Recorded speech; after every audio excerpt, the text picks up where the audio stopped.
Hey guys, I wanted to make a quick video regarding this Arcraft Hobby 80. I apologize for the shakiness, I'm hand holding this, but when I went to buy this, I couldn't find a single video about it. I found a couple videos on Harbor Freight's option for stick welding, but I couldn't find anything specifically about the Hobby 80, which is from Amazon, and I think I paid like $80, $86 after tax. Um, I wanted something small, and I definitely wanted a stick welder.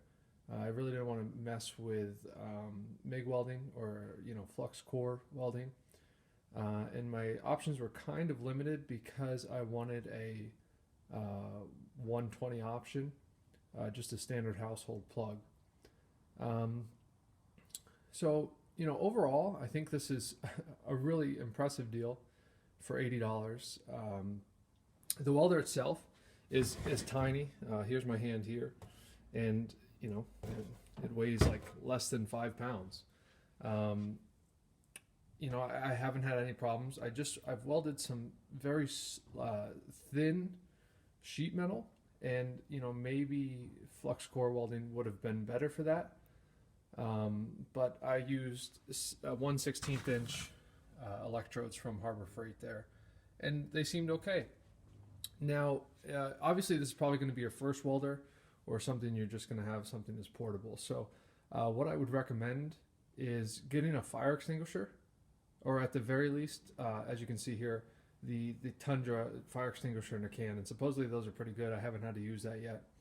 Um, you know, it's they fire extinguishers are expensive if you're cheap like me, but burning down your garage would be more expensive. So a couple other things you're going to need is a welding helmet. I'm not saying anything that any other welding video won't say, but I'm trying to do this on a budget. So all in, my entire welding setup, just to get started, was I think right at $150, which for a new hobby, I think that's pretty reasonable. Now, some of the things I've already had, so that would add to the cost, but what are you going to do? So what you would need is a chipping hammer. You can just use a regular hammer if you want to save some money. A wire brush. I think those are $1.50. You would probably want to get an angle grinder. On a coupon at Harbor Freight, I got that for $10. I think it's excellent. It's perfect for what I was doing. You'll need a couple cutoff wheels, a flap disc or two, and a couple grinding wheels. But I got a pack of that for like $10 from Harbor Freight. You really can't beat it. And then you would want to get a welding helmet. This one is a passive welding helmet with I think it's a shade 10 on it. I don't trust the auto darkening ones, especially when you're spending like $30 for an auto darkening one. How can you really trust that? This is a passive helmet. It's been plenty good for me. The other thing you're going to need is some gloves, and I mean, you can get a welding jacket or an apron. I just wear a leather jacket, a real leather jacket, and I wear cotton canvas pants, which you want to wear non-synthetic clothing when you weld. The other thing, I had these already, but when you're grinding or using the angle grinder, um, just you'd want to get some earplugs or earmuffs like this or whatever you call those, because it's really annoying to listen to. It might not be damaging, but it's annoying.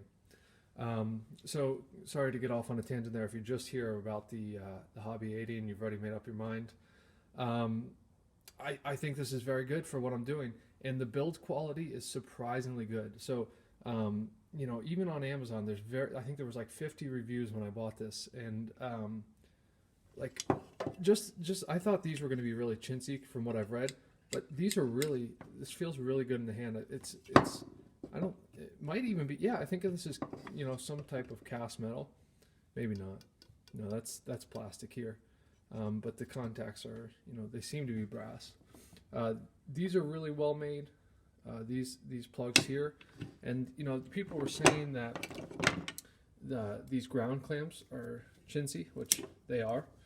But I mean, if this is your first time welding, if I didn't hear that, I wouldn't think they were. The only difference is that these, they don't have a full tooth there. They got those two prongs, which that's fine with me. So going back to this, I'm running this on a standard household outlet, 110 or 120, whatever you want to call it. I didn't want to wire 220, 240. But you know, I think to my garage, which is an external garage, I think they're running 12 gauge wire, might be 14 gauge wire, but it's a 20 amp circuit.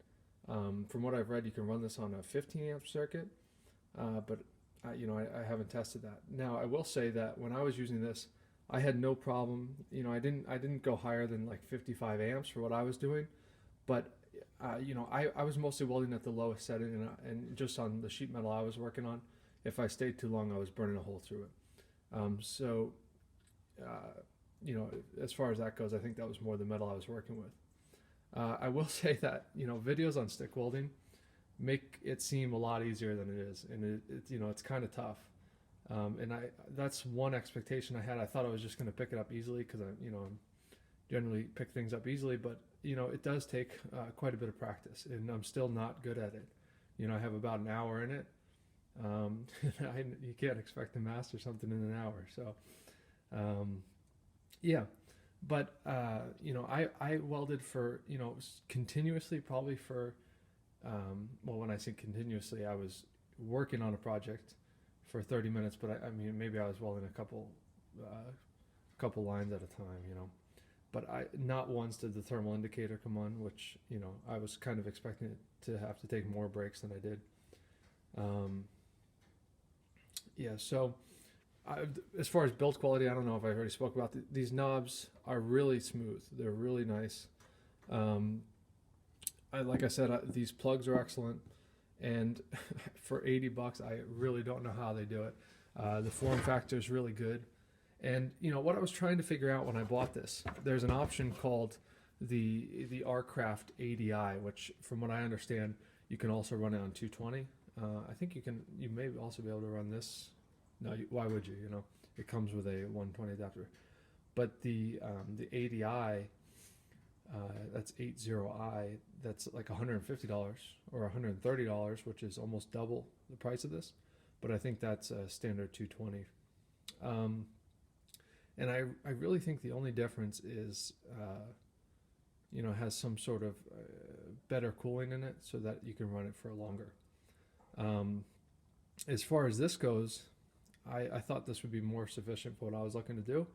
And for $80, just to kind of get started, I think it's worth the investment. Now, I will say, like I said, I think that this may be the same as the earlier version, Harbor Freight. So Harbor Freight has a stick welder now that's like $160, but I think that $160 one is equivalent to the Arcraft ADI. I may be wrong, but this one might be comparable to the earlier version, the gray version from Harbor Freight, which, you know, I can't speak on that. This is an all metal casing here. You know, the switches are nice, the fan is good, and then this carry strap is good. Yeah, so that's kind of the video on it. I wanted to make a quick one. This is kind of running to like 9 minutes now, but I wish there would have been a video before I bought this, because it would have given me peace of mind to make the purchase. But you know, I'm very happy with it, and I think this will be more than sufficient for my needs.